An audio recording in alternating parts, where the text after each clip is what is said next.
نحمده ونصلي ونسلم على رسوله الكريم اما بعد فاعوذ بالله من الشیطان الرجیم بسم اللہ الرحمن الرحیم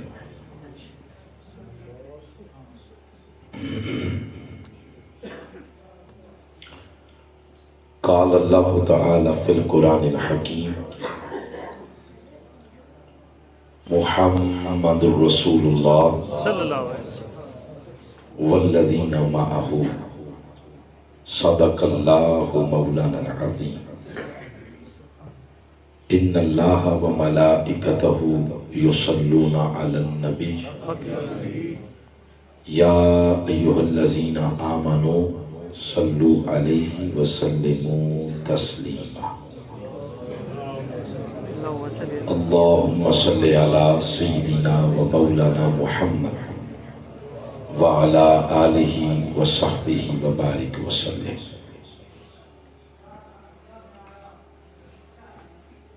انتہائی قابل عزت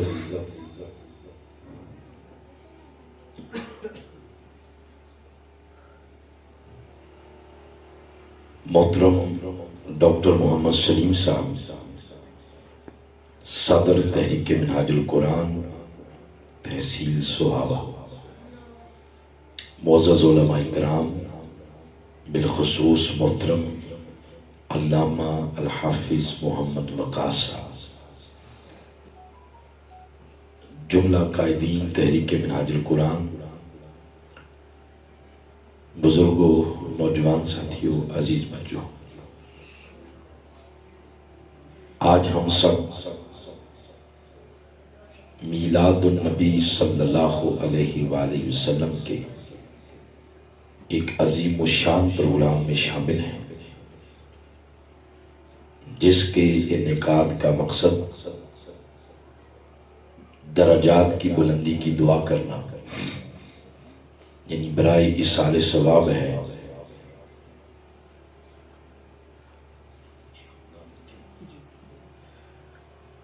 مرحوم و مغفور صوبیدار ملک ظہیر احمد اور مرحوم و مغفور ملک طارق محمود، ان دونوں مرحومین کے لیے دعا ہے اللہ تعالیٰ اپنے پیارے محبوب صلی اللہ علیہ وآلہ وسلم کے ذکر کے توسل سے ان مرحومین کی بخشش فرمائے، مغفرت فرما کر جنتوں میں مقام علیین عطا فرمائے اور ان کی برزخی زندگی پر اپنی رحمتوں کا نزول فرمائے۔ ایکو بند کر دیں، باقی ٹھیک ہے، ایکو بند کر دیں، ماسٹر تھوڑا سا کھول دیں۔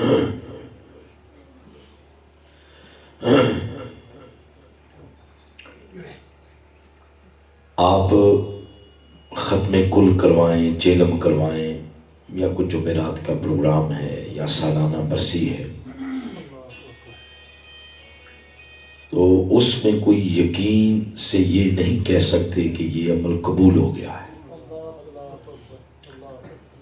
مگر جس مجلس کی نسبت ہو جائے حضور کے میلاد کی طرف، کیا بات ہے، کیا بات، اس کی قبولیت میں رتی برابر بھی شک نہیں رہتا۔ سبحان اللہ، کیا بات، کیا بات۔ یہ ہے تو برائے ایصال ثواب، لیکن اس کی نسبت ہے حضور کے میلاد کی طرف۔ سبحان اللہ، سبحان اللہ۔ آپ علیہ السلام کے میلاد کی خوشی میں تھوڑا سا کام اگر کوئی کافر بھی کر دے، اللہ تعالیٰ اسے بھی کسی نہ کسی طرح کو صلہ دے ہی دیتا۔ سبحان اللہ۔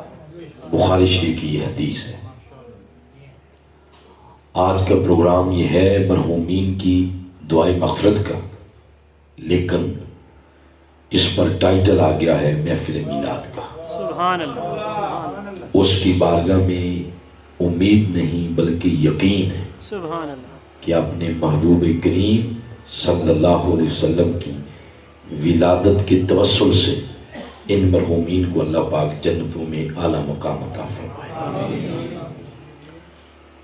پھر جتنے رفقا ہیں، فیملی کے احباب ہیں، سب کے ساتھ اظہار تعزیت بھی ہے۔ دعا ہے اللہ تعالیٰ سب کو صبر بھی عطا فرمائے، اور اس فیملی کے اور بھی جتنے لوگ دنیا سے جا چکے ہیں سب کو اللہ پاک جنتوں میں اعلیٰ مقام عطا فرمائے۔ آمین۔ حافظ محمد وقاص صاحب، ڈاکٹر سلیم صاحب، ان دونوں بھائیوں کا شکریہ جنہوں نے اس پروگرام کے اندر مجھے مدعو کیا ہے۔ لہذا آج اسی نسبت پر بات کریں گے کیونکہ پروگرام منسوب ہے آقا علیہ الصلوۃ والسلام کے ذکر کی طرف، تو نسبت رسالت پر گفتگو کریں گے آج۔ اس کے لیے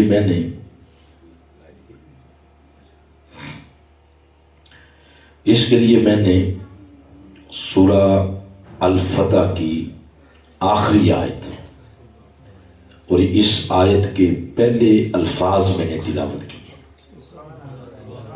انہی کی روشنی میں حضور نبی اکرم صلی اللہ علیہ وآلہ وسلم کی نسبت پر بات کرتے ہیں۔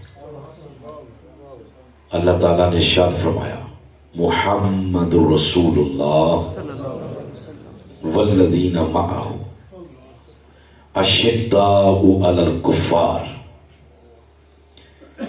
ان تلاوت کردہ الفاظ میں 4 چیزوں کا ذکر ہے۔ نمبر 1، آپ علیہ السلام کا اسم گرامی، وہ ہے محمد صلی اللہ علیہ وسلم۔ دوسرے نمبر پر نسبت رسالت ہے، اس کا بیان ہے، وہ ان الفاظ کے ساتھ ہے، رسول اللہ، اللہ کے رسول۔ تیسرے نمبر پر یعنی پہلے اسم گرامی، پھر شان رسالت، تیسرے نمبر پر نسبت رسالت، وہ ہے والذین معہ، وہ لوگ جن کو میرے محبوب کی سنگت کی نسبت ملی۔ اور چوتھے نمبر پر ان نسبت والوں کے ذاتی اوصاف، اس کا ذکر ہے۔ تو یہ 4 چیزوں کا ذکر ہو گیا۔ ان میں سے ہم 2 چیزیں بیان کریں گے، ایک نسبت رسالت اور دوسرا جن کو وہ نسبتیں ملی ان کے ذاتی اوصاف۔ نسبت کا ذکر یہاں سے شروع کیا، والذین معہ، یہ لفظ بولے سارے ذرا، وہ لوگ جو ان کی معیت اور سنگت میں ہیں، یعنی صحابہ کرام۔ نسبت رسالت کا ذکر پہلے کیا اور بعد میں صحابہ کرام کی ذاتی خوبیوں کا بیان ہے۔ ان کی پہلی خوبی یہ ہے اشداء علی الکفار، کہ وہ کافروں پر بڑے سخت ہیں۔ یہ صحابہ کرام کے انقلابی جذبوں کا بیان ہے، ان کے جذبے جہاد کا بیان ہے، وہ جذبے جن کے ساتھ بڑی بڑی طاقتیں ٹکرائیں مگر ٹکرا کے زیرو ہو گئی۔ یہ صحابہ کرام کے ان مضبوط جذبوں کا ذکر ہے۔ پھر آگے فرمایا رحماء بینہم، آپس میں وہ بڑے نرم دل ہیں۔ یہ صحابہ کرام کے حسن خلق کا بیان ہے، وہ جو اچھی گفتگو کرتے تھے۔ پھر آگے فرمایا تراہم رکعا سجدا، جب ان کی زندگی کے احوال پڑھو گے تم محسوس کرو گے یا وہ حالت رکوع میں رہتے ہیں یا حالت سجود میں رہتے ہیں۔ یہ اللہ کی بندگی کا ذکر ہے، وہ جو صحابہ کرام بجا لاتے تھے۔ آگے فرمایا یبتغون فضلا من اللہ ورضوانا، وہ ہر وقت اللہ سے اس کے فضل اور رضا کے طالب رہتے ہیں۔ یہ ان کے اخلاص کا بیان ہے یعنی ان کے کسی عمل کے پیچھے کوئی اور نیت نہیں تھی، نیت صرف رب کی رضا تھی۔ پھر آگے فرمایا سیماہم فی وجوہہم من اثر السجود، ان کے جو چہروں کی رونق ہے اس کے پیچھے ان کے سجدوں کی تاثیر ہے۔ سبحان اللہ۔ یہ سارے صحابہ کرام کے اوصاف، خوبیاں اور صفات بیان ہوئی۔ اگر غور سے دیکھیں تو صحابہ کرام کے اوصاف اللہ نے بعد میں بیان کیے، سب سے پہلے اس نے اپنے محبوب کی نسبت کا ذکر کیا۔ سبحان اللہ۔ آج قرآن اترے ہوئے 2023 ہے نا، 1450 سال ہو گئے قرآن اترے ہوئے۔ تو آج جب یہ مقام ہم پڑھتے ہیں تو ہمیں اس سے کیا سبق ملا، نتیجہ کیا ملا؟ ان آیات سے، ان آیات سے نتیجہ یہ نکلتا ہے کہ نسبت رسالت کا ذکر اللہ نے پہلے کیا اور نسبت والوں کے ذاتی اوصاف کا بیان بعد میں کیا۔ اللہ بتانا یہ چاہتا ہے کہ جذبہ جہاد بھی اس کا قبول ہوگا جس کی میرے محبوب کے ساتھ نسبت مضبوط ہوگی، حسن خلق میں اس کا قبول جس کی محبوب کے ساتھ نسبت مضبوط، رکوع بھی اس کے قبول جس کی محبوب کے ساتھ نسبت مضبوط، سجدے بھی اس کے قبول جس کی محبوب کے ساتھ نسبت مضبوط، اور اخلاص بھی اس کا قبول جس کی محبوب کے ساتھ نسبت مضبوط۔ اگر اس نسبت میں کہیں درار آ گئی، کمی رہ گئی، کمزوری رہ گئی، خامی رہ گئی، نقص آ گیا، تو پھر جذبہ جہاد میں رد، حسن خلق میں رد، رکوع رد، سجدے رد، اخلاص رد، ورع تقوی سب رد۔ یہ سارے کا سارا اسلام کا سٹرکچر قبولیت کے درجے پر فائز ہی تب ہوتا ہے جب سب سے پہلے کملی والے محبوب کے ساتھ رشتہ مضبوط ہوتا ہے۔ سبحان اللہ۔ کیا بات ہے۔ اس لیے صحابہ کرام کے اوصاف مؤخر کیے اور مقدم اللہ تعالیٰ نے اپنے محبوب کی نسبت کو رکھا ہے۔ یہ جو میں بات آپ سے کر رہا ہوں یہ اس لیے نہیں کہ میں ایک خطیب ہوں تو خطیبانہ جملے واہ واہ اور داد لینے کے لیے میں یہ باتیں کر رہا ہوں۔ یہ ایمان کا نچوڑ ہے۔ کوئی شخص نمازیں پڑھے، عمرے کرے، حج کرے، داڑیاں رکھے، جو مرضی کرے، لیکن اس کی اللہ کے محبوب کے ساتھ نسبت کمزور ہے اور کچی کچی باتیں کرتا رہتا ہے۔ میلاد آئے تو میلاد کی دلیلیں ڈھونڈتا رہتا ہے، شانوں کی بات آئے کہتا نہیں ہاتھ تھوڑا ہولا رکھو کہیں مبالغہ نہ ہو جائے۔ اس طرح کی سوچ، فکر، اس طرح کا اگر ویژن ہے کسی کا، سمجھ لیں وہ کلمہ پڑھ کے بھی ابھی اپنے ایمان کی کمزوری پر کھڑا ہے۔ اسلام کا کل ہو یا جز ہو، یہ قبولیت کے درجے پر فائز ہی تب ہوتا ہے جب غیر مشروط آقا علیہ الصلوۃ والسلام کے ساتھ جو رشتہ ہے یہ مضبوط ہو جائے۔ سبحان اللہ۔ اس لیے اللہ تعالیٰ نے صحابہ کرام کی اوصاف بعد میں بیان کیے اور سب سے پہلے نسبت رسالت کا ذکر کیا ہے۔ اور یہ یاد رکھیں، عزت کا معیار دنیا میں صرف نسبت مصطفیٰ ہے۔ کوئی سمجھتا نہیں میری برادری وڈی ہے تو مبارک ہو، وڈی ہے تو کیا ہے۔ کوئی سمجھتا ہے میں راجہ ہوں، جاٹ ہوں، باٹ ہوں، تو بھائی ہوتے رہیں گے آپ۔ کوئی یہ سمجھتا ہے میں وزیر ہوں، منسٹر ہوں، صدر ہوں، ڈالر روپیے والوں پہ میں تو ہوتے رہیں گے۔ ان چیزوں سے عزت نہیں ہے۔ عزت، وقار، عظمت کا معیار صرف اللہ کے محبوب کی نسبت ہے. سبحان اللہ سبحان اللہ اس کو جس نے مضبوط کر لیا وہ عزت پا گیا. سبحان اللہ. اب یہ جو بات میں نے ابھی کی ہے اسی بات پر مبنی نظائر مختلف مقامات پہ قرآن سے ہمیں ملتے ہیں. جب آپ قرآن پاک پڑھیں گے تو سورہ آل عمران کی آیت نمبر 110 ہے، اس میں اللہ پاک نے ایک بڑی خاص بات فرمائی کنتم خیر امہ، تم سب سے بہترین امت ہو. سبحان اللہ یہ امت مصطفیٰ کو فرمایا ہے. سبحان اللہ. لفظ بولے ذرا یاد ہو جائیں گے. کنتم خیر امہ بولے، کنتم خیر امہ، اس کا معنی ہے تم سب سے بہترین امت. بہترین امت ہو. قرآن سٹڈی کرنے آپ 1.25 لاکھ امتیں ہوئی ہیں دنیا میں جب سے کائنات بنی ہے.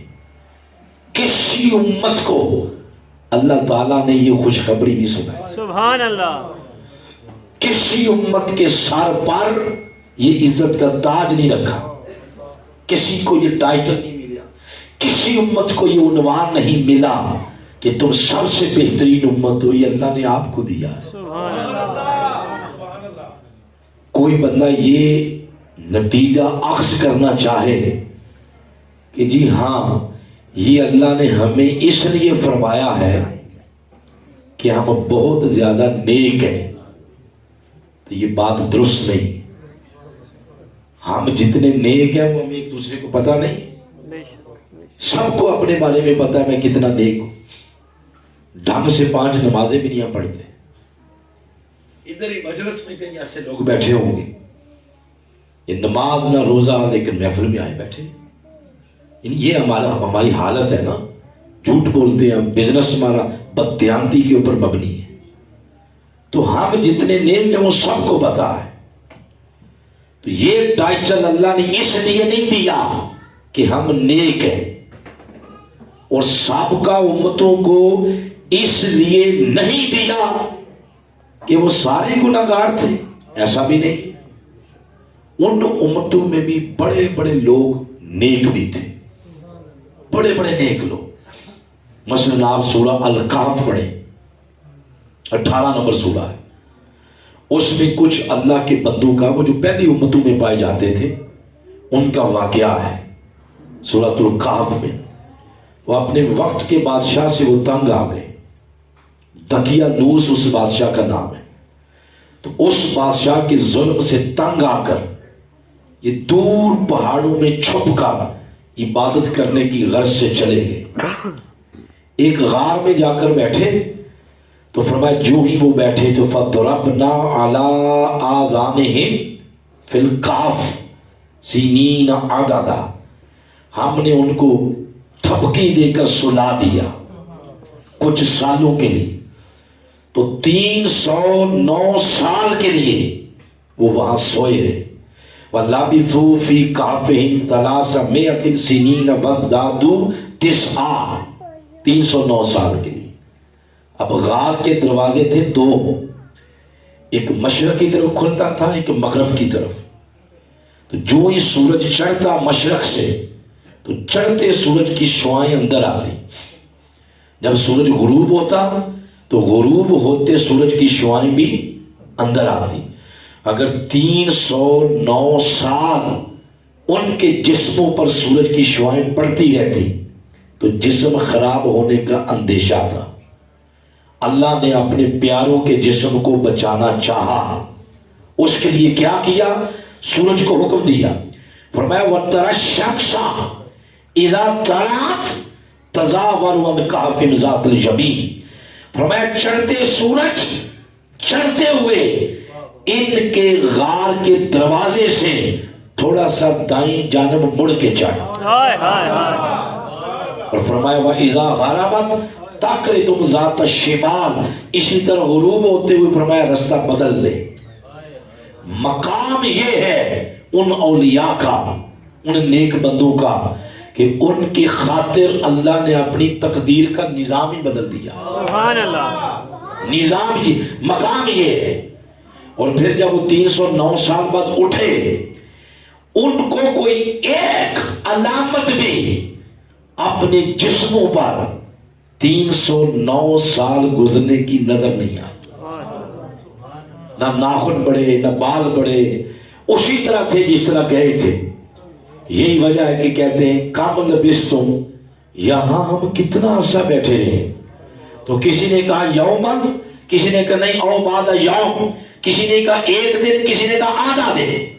بتانا یہ مقصد ہے، مقام مرتبہ اتنا اونچا کہ 309 سال بھی گزر گئے مگر قبر کے اندر ان کا کفن بھی میلا نہیں ہوا۔ مقام یہ ہے، مگر جس امت میں وہ پائے جاتے تھے ان امتیوں کو یا اس امت کو ان کے اتنے نیک ہونے کی وجہ سے بھی اللہ پاک نے کنتم خیر امہ کا لقب نہیں دیا، یہ تم سب سے بہترین ہو۔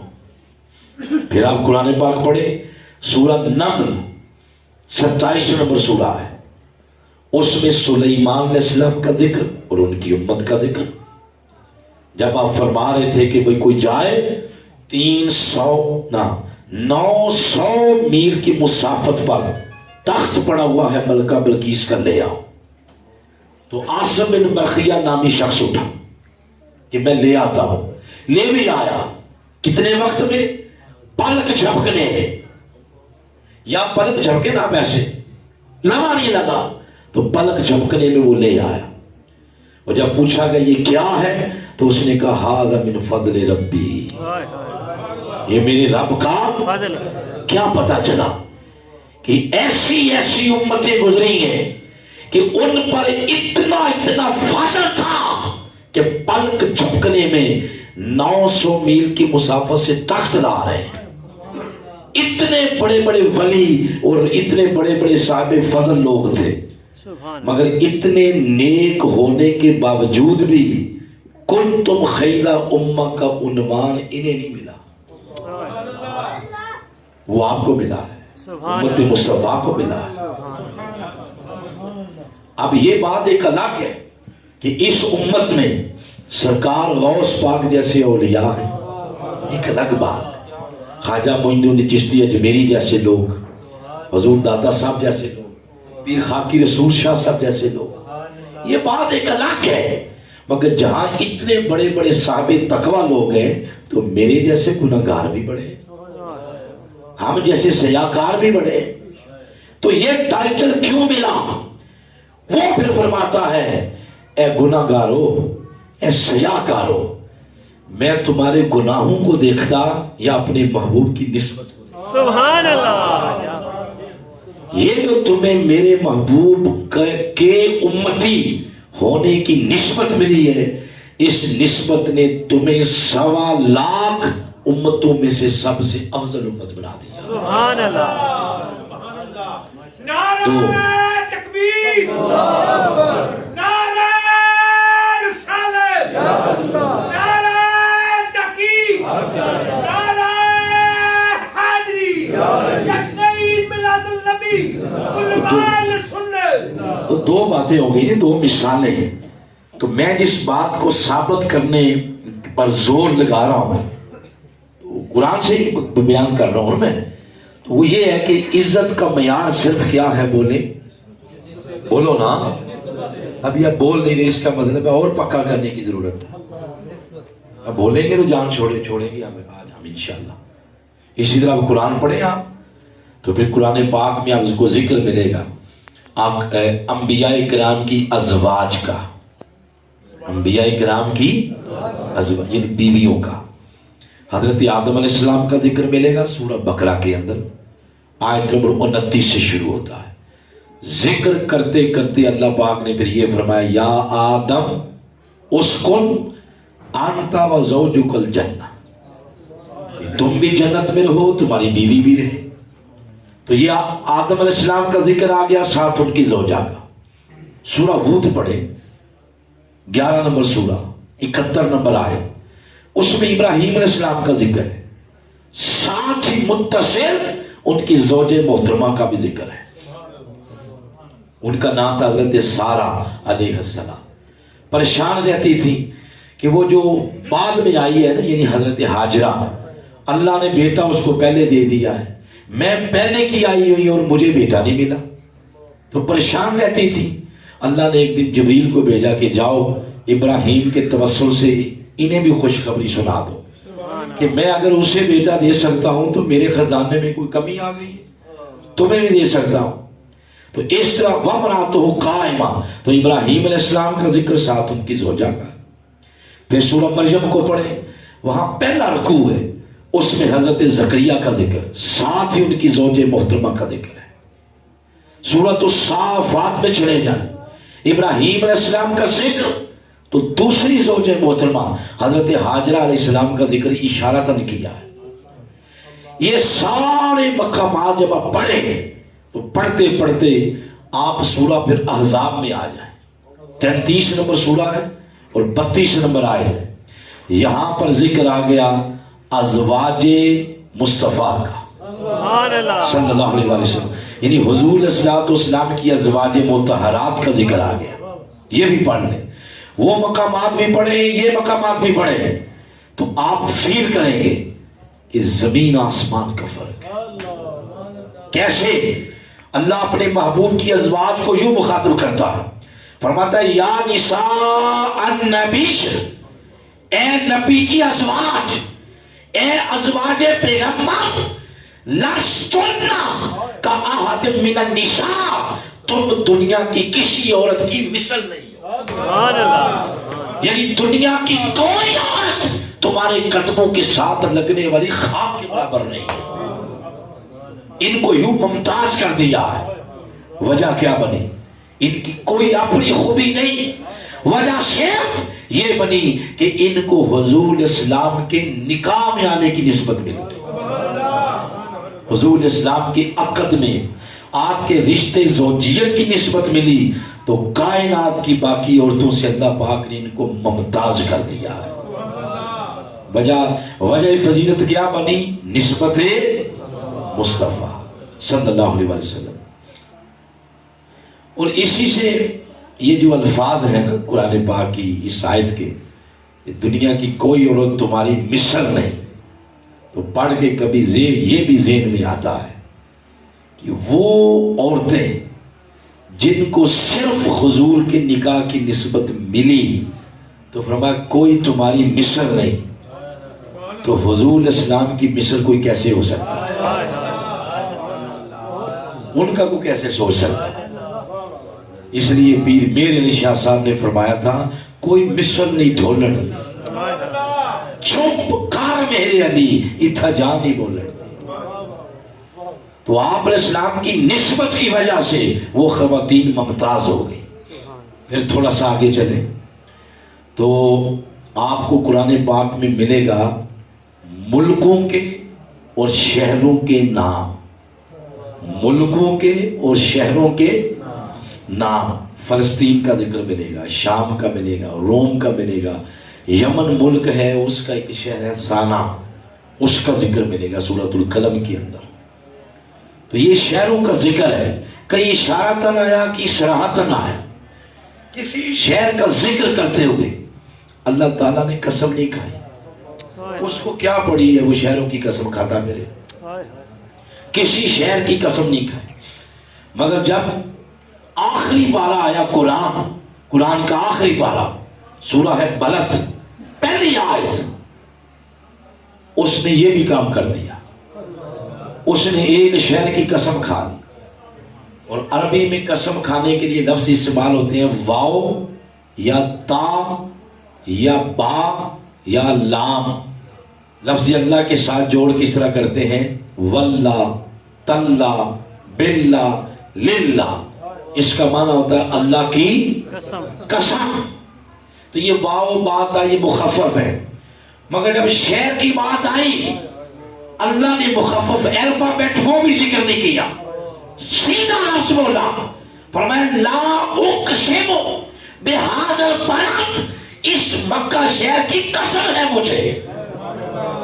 باری درخت کیوں تو نے قسم کھائی؟ اس میں کعبہ ہے، اس لیے زمزم ہے، اس لیے صفا مروہ ہے، اس لیے اس میں حتیم ہے، اس لیے فرمایا نہیں، ان میں سے کوئی وجہ نہیں ہے۔ فرمایا ان میں سے، اب اللہ کا دیکھیں اس شہر کو جو عزت کا معیار رکھا اس شہر، وہ کیا ہے؟ جو عزت کا معیار اس شہر کا رکھا وہ کیا ہے؟ کوئی جاتا ہے کہ ادھر کعبۃ اللہ ہے، الہ تو چیزیں ان کی فضیلت اپنی جگہ بجا ہے، مگر اللہ نے خود جو قسم کھائی تو یہ نہیں فرمایا کعبۃ اللہ کی وجہ سے، زمزم کی وجہ سے، صفا مروہ کی وجہ سے، فرمایا قسم صرف اس وجہ سے کھائی وَأَنْتَ حِلٌّ بِهَذَا الْبَلَدِ، اس شہر میں میرے محبوب کا ڈیرا ہے۔ سبحان اللہ، سبحان اللہ۔ یہ نہیں فرمایا اس شہر میں کعبۃ اللہ ہے، یہ نہیں فرمایا، یہ نہیں فرمایا اس میں صفا مروہ، فرمایا اس شہر میں میرے محبوب کے قدم لگے۔ سبحان اللہ۔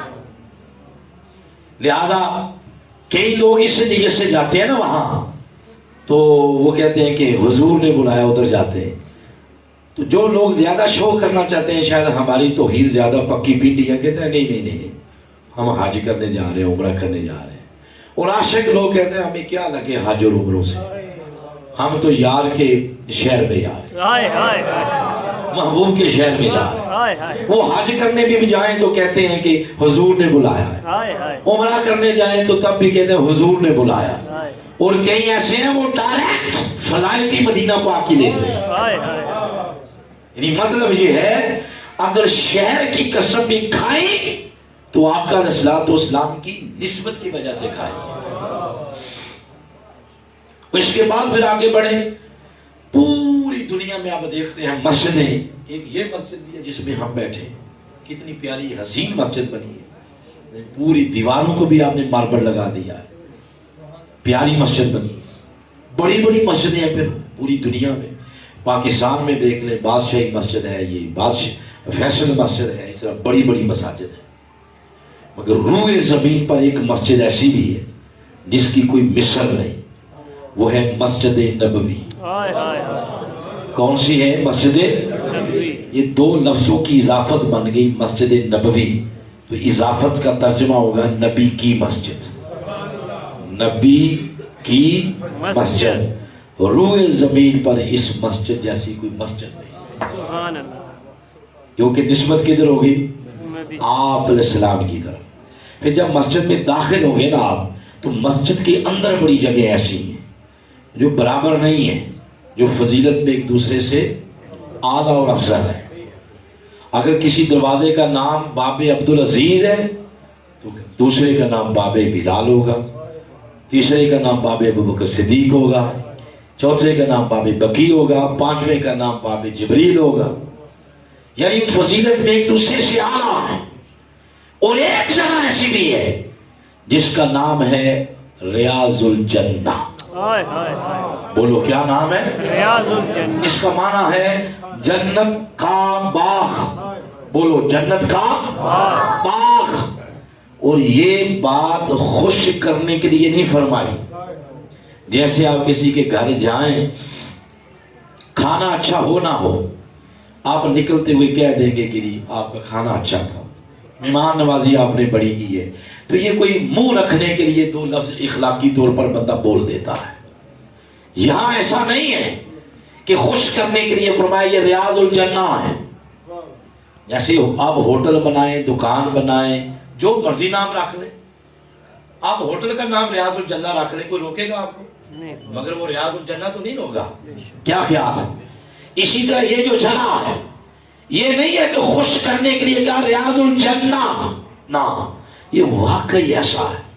آپ علیہ السلام نے فرمایا ما بین بیتی و منبری روضۃ من ریاض الجنہ، فرمایا میرے گھر کے در و دیوار سے لے کر میرے منبر تک یہ ساری جگہ یہ جنت کا باغ ہے۔ سبحان اللہ۔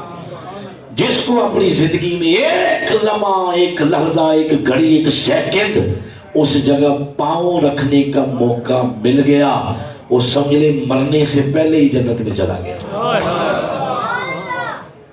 اب اس پر ایک سوالیہ نشان لگا۔ سوالیہ نشان یہ ہے اس جگہ کو ریاض الجنہ کا درجہ کیوں ملا؟ ریاض الجنہ کا سٹیٹس کیوں ملا؟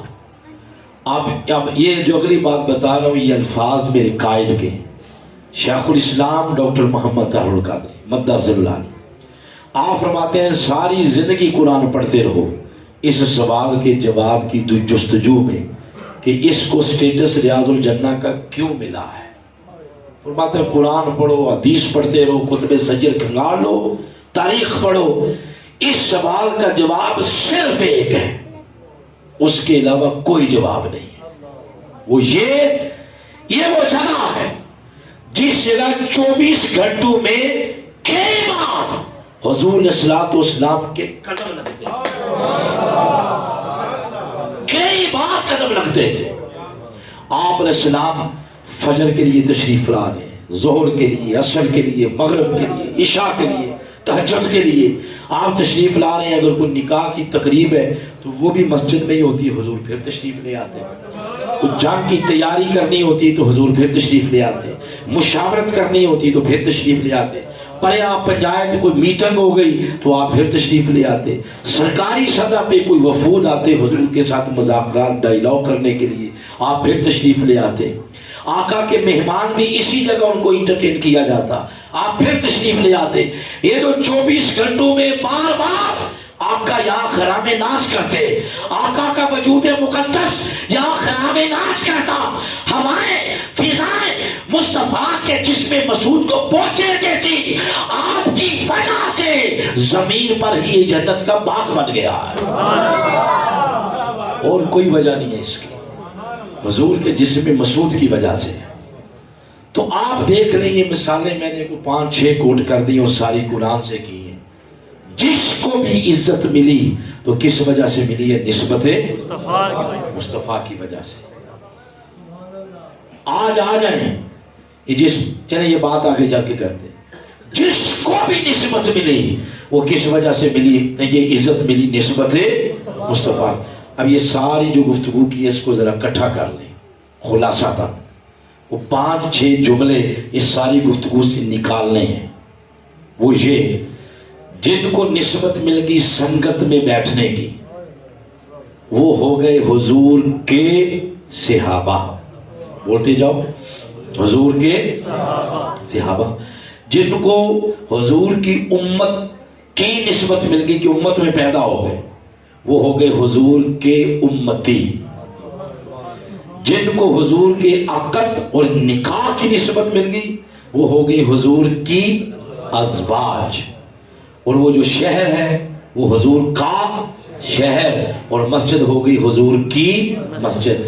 یہ ساری گفتگو سے ہم نے یہ 5 جملے نکال لیے، حضور کے صحابہ، حضور کے امتی، حضور کی ازواج، حضور کا شہر اور حضور کی مسجد۔ اب کائنات میں ان کا جوڑ کوئی نہیں۔ یہ شرف صحابیت یہ جن کو ملنا تھا مل گیا ہے، اب قیامت تک کوئی اور صحابی نہیں آئے گا۔ ابو بکر صدیق ایک ہی ہے، فاروق اعظم ایک ہی ہے، بلال حبشی ایک ہی ہے، حضرت ابو ہریرہ ایک ہی ہے۔ اب قیامت تک کوئی دوسرا صحابی نہیں آئے گا۔ جن کو یہ شرف ملنا تھا مل گیا۔ اسی طرح اگر ان جیسا کوئی نہیں تو حضور کی امت جیسی کوئی امت بھی نہیں، حضور کی ازواج جیسی کوئی عورت نہیں، حضور کے شہر جیسا کوئی شہر نہیں، اور حضور کی مسجد جیسی کوئی مسجد نہیں۔ ان سارے فکروں کے اندر جو اردو کا حرف نسبت کو بیان کر رہا ہے وہ ہے کے، کی یا کا۔ حضور کے صحابہ، حضور کے امتی، حضور کی ازواج، حضور کا شہر، حضور کی مسجد، یہ حرف ہے جو اس نسبت کو بیان کر رہا ہے۔ حضور کے امتی، یہ کے نکال دیں تو نسبت صحیح بیان نہیں ہو سکے، یہ حرف اس نسبت کو بیان کر رہا ہے۔ اب اسی طرح ایک اور حرف بھی ہے جو نسبت کو بیان کرتا ہے، وہ ہے سے۔ کیا ہے بولے؟ سے۔ یہ تو بیان کیا نا کہ، اور اب کیا بیان کرنے لگا؟ سے۔ کے اور سے، اس میں بڑا فرق ہے، زمین آسمان کا ہے۔ یہ کیا میں نے پکڑا ہوا ہے؟ گلاس۔ یہ گلاس اس مائک کا ہے یا یہ گلاس اس جگ کا ہے؟ یہ جگ کا ہے، یہ گلاس جگ کا ہے، بولے گلاس جگ کا ہے۔ ایک چیز جگ کے اندر بھی پڑی ہوئی ہے، وہ کیا ہے؟ پانی۔ پانی جگ کا نہیں، پانی جگ سے ہے، یہ اس کے اندر ہے۔ اب کوئی بندہ اگر گلاس کو اندر رکھ دے تو صاحب عقل بندہ فوراً نکالے گا، وہ کہے گا جگ کے اندر گلاس نہیں رکھتے، جگ کے اندر جگہ پانی کی بنی ہوئی ہے۔ تو اس جگ کے ساتھ سب سے زیادہ کلوزنگ پانی کی ہے یا گلاس کی؟ کیونکہ پانی جگ سے ہے، کا نہیں ہے۔ تو ایک حرف یہ ہے کا کی کے، یہ جن کو نسبت ملی ان کا ہی مقابلہ کوئی نہیں۔ تو جن کو سے والی نسبت ملی ہے، کوئی بندہ سوچ سکتا ہے ان کا مقام کیا ہوگا؟ وہ سے والے کون ہیں؟ وہ بھی حضور نے خود بیان کی۔ میں کون ہوتا ہوں بیان کرنے والا؟ میرے آقا نے خود بیان کی۔ وہ آپ علیہ السلام نے فرمایا 4 ہستیاں ہیں جن کو سے والی نسبت ملی، فرمایا العلی منی، علی مجھ سے ہے۔ یہ جو ہے نا من کا معنی ہے سے، آگے یا متکلم ہے، اس کا معنی ہے مجھ۔ فرمایا علی مجھ سے ہے۔ پھر فرمایا فاطمہ تو بدعۃ منی، فاطمہ مجھ سے ہے۔ پھر فرمایا الحسن منی، حسن مجھ سے ہے۔ پھر فرمایا الحسین منی، حسین مجھ سے ہے۔ یہ 4 ہستیاں ہیں جن کو آقا علیہ السلام کے ساتھ نسبت سے والی ہے۔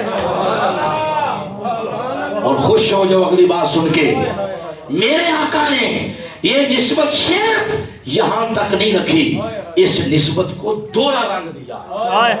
وہ کیسے؟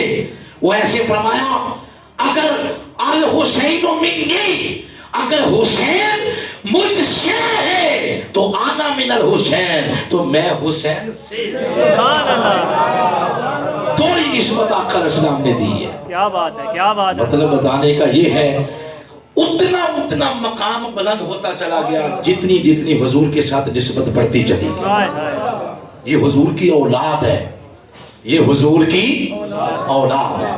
اچھا ہم جو بیٹھے ہیں، یہ امتی ہم جو بیٹھے ہیں، ہمیں نسبت ملی ہے کے والی۔ بولے کیا ہے؟ کے والی۔ یاد رکھیں اس امت کو جو اللہ نے فرمایا کنتم خیر امہ، یہ ٹائٹل، یہ عزت کا تاج کسی اور وجہ سے نہیں رکھا، یہ وجہ صرف یہ ہے کہ یہ امت مصطفیٰ کی امت ہے۔ لہذا اپنی نسلوں کے اندر یہ بات ڈال جاؤ کہ کبھی بھی برادریوں سے عزت نہیں ملتی۔ یہ خام خیالی ادھر سے نکال دیں کہ یو کے اور امریکہ کوئی 5 بچے چلے جائیں گے تو معاشرے میں عزت مل جائے گی، نہیں۔ عزت کا معیار صرف نسبت مصطفیٰ ہے۔ موتیں تو ویسے بھی بڑی ہوتی رہتی ہیں، کوئی مر گیا کہ ایکسیڈنٹ میں چلا گیا، کوئی کسی جگہ کو کسی جگہ کو کسی جگہ، مگر ایک موت ہے جس کو ٹائٹل مل گیا، یہ شہید ہے۔ یہ کیا ہے؟ بولے شہید ہے، یعنی شہادت والی موت۔ اس کو بھی نسبت تب ملی جب سب سے پہلے یہ شہادت کی نعمت اللہ نے اپنے محبوب کے دامن میں رکھی، تب یہ موت شہادت کے درجے پر فائز ہوگی۔ یاد رکھیں دنیا میں کوئی نعمت اللہ تقسیم بعد میں کرتا ہے، سب سے پہلے وہ نعمت اللہ اپنے محبوب کے دامن میں ڈالتا ہے، کیونکہ حضور تقسیم کرتے ہیں۔ یہ کیسے ہو سکتا ہے؟ باقی ساری نعمتیں حضور تقسیم کرتے ہیں، وَأَمَّا السَّائِلَ فَلَا تَنْهَرْ، حضور قاسم ہیں، ہم سارے سائل ہیں۔ اور مسلم شریف کی حدیث بھی ہے اور بخاری کی بھی ہے، بخاری میں نمبر 72 اور مسلم اس کا نمبر 100 ہے۔ آقا علیہ السلام نے فرمایا انما انا قاسم واللہ یعطی، تقسیم صرف میں کرتا ہوں۔ یہ جو لفظ ہے صرف، یہ انما کا ترجمہ ہے۔ انما انا قاسم فرمایا صرف اور صرف تقسیم میں کرتا ہوں، واللہ یؤتی، اور اللہ مجھے عطا کرتا ہے۔ اللہ نے جو نعمت دی پہلے اپنے محبوب کو دی ہے۔ تو حضور کے دامن میں اگر ساری نعمتیں ہیں تو ضروری ہے کہ نعمت شہادت بھی حضور اسلام کی جھولی میں، کیونکہ نعمت بنتی تب ہے جب پہلے وہ دامن مصطفیٰ میں جائے گی۔ تو کوئی کہہ سکتا کہ حضور تو شہید ہی نہیں ہوئے؟ نہیں، تھوڑا سا غور کریں۔ یہ جو شہادت ہے اس کی دو شکلیں ہوتی ہیں شہادت کی۔ ایک شکل ہے شہادت کا جوہر، وہ ہے نیت، اور ایک ہے اس کی ظاہری شکل۔ ظاہری شکل، اگر آپ یہ شہادت میں دو ہی چیزیں ہوتی ہیں۔ ایک بندہ ہے وہ بارڈر کے قریب رہ رہا ہے، اس کی خواہش ہی نہیں، نیت ہی نہیں کہ میں شہید ہو جاؤں، مارا تو چھپا چھپا کے کہیں جا رہا تو پیچھے سے دشمن نے گولی ماری تو مر گیا۔ اور ایک وہ ہے جو پاک آرمی میں چلا گیا یا جہاں بھی گیا، ساری زندگی خواہش رہی کہ میں شہید ہونا چاہتا ہوں۔ کیا ہونا چاہتا ہوں؟ شہید۔ یہ جو نیت ہے یہ شہادت کا جوہر ہے، جو نیت ہے۔ تو شہادت کی پہلی چیز ضروری ہے شہادت کے لیے نیت۔ یہ دیکھتے ہیں کیا حضور کی تھی۔ عام جو بندے ہیں ہو سکتا ہے ایک مرتبہ کریں کہ یا اللہ میں تیری راہ میں شہید ہونا چاہتا ہوں، مگر حضور اسلام نے عرض کیا باری تعالیٰ، حدیث مبارکہ ہے، باری تعالیٰ میری مرضی ہے میں تیرے رستے میں شہید ہو جاؤں، اقتل، تیرے رستے میں شہید کر دیا جاؤں، پھر تو مجھے جان پھر واپس دے، میں پھر شہید ہو جاؤں، تو پھر واپس دے، میں پھر شہید ہو جاؤں، تو پھر واپس دے، میں پھر شہید ہو جاؤں، تو بار بار مجھے دیتا جا، میں بار بار تجھے دیتا جا۔ یہ ہے تکبیر، نعرہ رسالت، نعرہ تحقیق، نعرہ حیدری۔ یہ ہے شہادت کا جوہر، عام لوگوں میں کمزور پایا جاتا ہے، مگر مصطفیٰ میں شہادت کا جوہر بھی ہو جائے سوریا پہ نظر۔ اور اس کے بعد شہادت کی شکل، شہادت کی شکل دو ہوتی ہیں، ایک ہے سری، ایک ہے جہری۔ سری وہ ہے جس میں چھپی ہوئی، جس میں زہر دے دیا جائے، یہ ہے سری شہادت۔ اور جاری ہے کہ جسم زخمی ہو، جسم زخمی ہو اور خون نکلے۔ یہ دو علامتیں ہیں شہادت کی، ایک جاری ہے، ایک سری۔ دونوں چیزیں حضور اسلام کی ذات میں پائی گئی۔ وہ خیبر کے موقع پر آپ کو زہر دیا گیا، اور ایسا بھی نہیں تھا کہ زہر طاقتور نہیں تھا۔ ساتھ پتہ نہیں بشیر بن نعمان تھے ایک صحابی، انہوں نے وہ زہر کھایا، وہ اسی جگہ شہید ہو گئے۔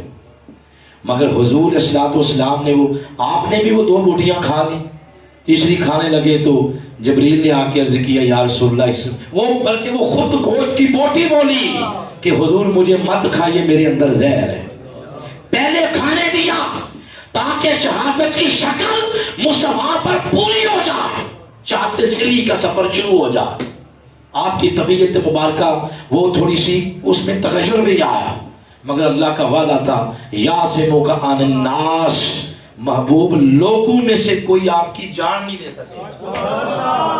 اتنا جڑا کھڑا قیامت تک کہتا رہے گا کہ میں نے ان کو مارا، استغفر اللہ، یہ کہتا رہے گا۔ اور پھر شہادت جہری دیکھیں، غزوہ احد، آپ اسلام کو تیر لگے، تلواریں لگیں، دندان مبارک شہید ہوئے، حتیٰ کہ یہ بھی مشہور ہو گیا کہ مسلمانوں کے نبی شہید ہو گئے ہیں۔ اور مسلمانوں نے تلواریں نیچے رکھ دی کہ جن کے لیے لڑتے تھے اب وہی نہیں دنیا میں رہے تو کرنا کیا اب لڑ کے۔ تو صدیق اکبر اور مولا علی کی آواز آئی تھی، کہا کہ دشمنوں کے منہ میں خاک، دشمنوں کے منہ میں مٹی، آقا شہید نہیں ہوئے، آقا زندہ ہے۔ تب صحابہ کرام نے تلواریں اٹھائیں اور دوبارہ لڑنا شروع کر دیا۔ مطلب یہ ہے شہادت کے لیے جو جو چیزیں ضروری ہیں وہ مصطفیٰ میں پائی گئی۔ سفر شہادت کا شروع ہو گیا، ختم نہیں کیا، ختم آ کے ان پر کیا جن کی شکل مصطفیٰ کے ساتھ ملتی تھی، وہ حسن و حسین ہے۔ تو تو شہادت کا سفر مصطفیٰ کی زندگی میں شروع ہو گیا، ختم آ کے حسنین کریمین پہ کیا، تو شہادت کی نعمت بھی پائی جاتی تھی۔ آج امت میں یا قیامت تک سب سے اعلیٰ موت شہادت کی موت ہے، مگر یہ اعلیٰ تب نہیں جب اس کی نسبت مصطفیٰ کی طرف ہو رہی ہے۔ ہر شے کو عزت تب ملتی ہے جب اس کی نسبت کس کی طرف ہو جاتی ہے؟ حضور کی طرف۔ ملک ظہیر صاحب آن ڈیوٹی گئے ہیں نا دنیا سے، آن ڈیوٹی، حاضر ڈیوٹی۔ یہ ہماری جو پاک آرمی ہے یہ کس لیے بنائی ہوئی ہے؟ دشمن سے لڑنے کے لیے اور اس اسلامی مملکت کی سرحدوں کی حفاظت کے لیے، جہاد کے لیے، کیونکہ جہاد فرض ہے اور ہر بندہ پھر نہیں کر سکتا۔ باقی لوگ اپنے اپنے معاملات میں رہیں، ایک طبقہ ایسا ہونا چاہیے جو یہ فریضہ بھی ادا کرتا رہے۔ جو شخص آن ڈیوٹی فوت ہوتا ہے پاک آرمی کے اندر، وہ شہادت کا رتبہ پا جاتا ہے، کیونکہ ان کے اندر جوہر بھی پایا جاتا ہے کہ ہم نے اللہ کی بارگاہ میں شہید ہونا ہے، اور پھر اس کے لیے سٹرگل بھی کرتے ہیں، کبھی بارڈروں پہ، کبھی سیاچین، کبھی کہیں جاتے ہیں، تو ان میں ساری چیزیں پائی جاتی ہیں۔ اللہ پاک نے ان کو عزت کا تاج اس لیے سر پہ رکھا کہ شہادت کی نسبت بھی حضور کی طرف ہے۔ یہاں پر بات ختم کرنا ہوں کہ ہم سب حضور کی امتی ہیں، بولو ذرا سارے حضور کے۔ کوئی ہمیں یہی تانا دے دے تو کوئی جواب ہے کسی کے پاس؟ مجھے بتا دیں پھر، تاکہ مجھے بھی پتہ چل جائے، میں بھی آگے تقریروں میں بیان کیا کروں۔ یہ میلاد میں یہ خطاب کر رہا ہوں، میں پوچھتا ہوں لوگوں سے، کوئی بندہ نہیں بتا رہا، ہو سکتا آپ سیانے لوگ ہیں، آپ بتا دیں۔ کوئی بندہ یہی کہہ دے کہ یار اپنی نسبت تک ہو دے، اپنے کم تک، تو کوئی ہے جواب اگلے کو مطمئن کرنے کا؟ بولو نا، ہمارے کام ہی ایسے ہیں۔ تو پھر کیا کرنا چاہیے؟ بس سن کے سر جھکا لینا چاہیے؟ نہیں، کوئی تبدیلی کا سفر کریں۔ وہ تبدیلی نہیں جس کی 24 کروڑ عوام آس لگائے ہوئے، وہ دور است۔ اس سے مراد یہ ہے اپنے 5-6 فٹ جسم پر اسلام نافذ کریں، اپنی اجتماعی زندگی میں، آئلی زندگی میں، گھریلو زندگی میں، اپنے بزنس کے اندر، معاملات کے اندر، لین دین کے اندر، اٹھنے بیٹھنے، جاگنے سونے، ان ساری چیزوں میں اسلام کو داخل کریں۔ جب اسلام کو داخل کریں گے تو پھر اس نسبت کا سمجھنے ہم نے حیا کیا ہے۔ جتنی بڑی نسبت ہے اتنی احتیاط کی ضرورت ہے۔ کالے کپڑے پہنے ہوں، پوری سیاہی کی دوات اس پر انڈیل دیں، کوئی پتہ نہیں چلے گا۔ چٹے کپڑے پائے ہوں تو ایک ہلکا سا داغ بھی لگے دور سے نظر آتا ہے۔ تو یہ جو ہماری نسبت ہے یہ چٹے کپڑے ہی ہیں، اس پہ ہلکا سا داغ بھی غیروں کو دور سے نظر آئے گا کہ یہ لوگ آؤ۔ جتنی بڑی نسبت ہے اتنی بڑی احتیاط کی ضرورت ہے۔ یہ وہ تربیت ہے جو ہمیں میخانہ منہاج القرآن سے ملی ہے، جو در منہاج القرآن سے ملی۔ اسی تربیت کا فیض 40 سال سے پوری دنیا میں وقت کے مجدد ڈاکٹر محمد طاہر القادری تقسیم کر رہے ہیں۔ حالیہ دنوں میں یہ منظر دیکھا، یقین جانے کلیجہ اور دل رو رہا تھا کہ یوکے کے اندر جب 5000 بچیوں نے 3 دن کے لیے اعتکاف کیا شیخ الاسلام کی معیشت میں۔ وہ بچے یہ یورپ کی ننگی تہذیب میں رہتے ہیں، لیکن جب وقت کے مجدد کی صحبت میں بیٹھے آپ نے ہو کی ضربیں لگوائیں، 20 سال کے بچے بچیاں دھاڑے مار مار کے رو رہے تھے۔ مطلب ہے ایسی نسبت مل جائے، یہ ذرا نم ہو، بڑی زرہیز ہے ساکی، بس تھوڑی سی صحبت ایسے مل جائے، پھر دیکھیں کہ اس امت جیسی کوئی امت نہیں ہے، اس کو کوئی قوم شکست نہیں دے سکتے۔ آئیں یہاں پر بات ختم کرتے ہیں۔ جو باتیں میری زبان سے نکلی ہیں اگر بارگاہ الوہیت میں قبولیت کا درجہ پا گئی تو اس کا ثواب نبی مکرم صلی اللہ علیہ وآلہ وسلم کے توسل سے پیش کرتے ہیں۔ مرحوم و مغفور ملک ظہیر احمد اور مرحوم و مغفور ملک طارق محمود، ان دونوں مرحومین کی روح کو پیش کرتے ہیں۔ اللہ تعالیٰ ان کو جنتوں میں اعلیٰ مقام عطا فرمائے، اور ان کے جو برادران ہیں اور ان کی فیملی ہے، آج جتنے لوگ اظہار تعزیت کے لیے شریک ہوئے ہیں، آپ سب کا بھی آنا اپنی بات اللہ قبول فرمائے۔